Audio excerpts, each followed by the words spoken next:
case study for user interface design. Again, this time we'll be highlighting a case study dealing with the map, but this time instead of Flash, we're going to highlight work that I did using CSS and HTML. So this was for the Naha Navi, which is the portal site for the Naha tourism board. So first I'll show you in Japanese, and then we'll switch to the English site so you can see how this map was multi-language.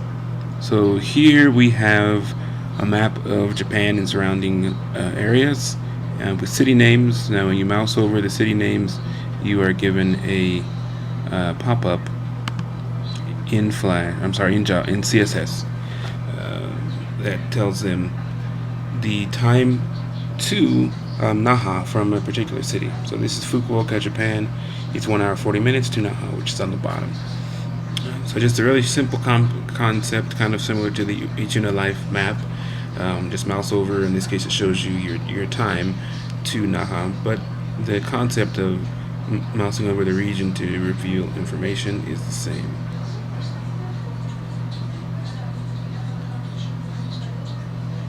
And this shows the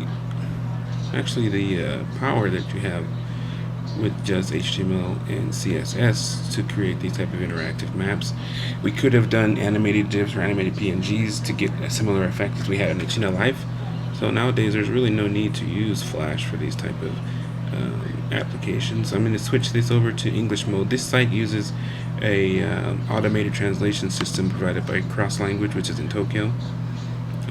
So I'm going to start the translation. I did some basic translation for this site, but for the most part they left it at computer translation. So if it seems like unnatural English, it's because they didn't actually have us go in and clean up the computer text or add our own translation in most cases. But anyways, for this map, it still serves a purpose for this case study. So here we have the cities and regions that we had on the Japanese version. This is all text on the fly. It's translated, so the CSS still works. So here we have from Hokkaido to Naha, 4 hours and 40 minutes. Again, it's automatic translation, so that's why it's maybe strange formatting for the time here. Kanazawa to Naha, 2 hours 20 minutes. Tokyo, 2 hours 25 minutes to Naha. So here we just created this map once, and then even on the multi-language version of the site, it's still applicable and it still works fine. So that's the interaction case study for the Naha Tourism Board. Hope you enjoyed this, and we'll see you on the next case study.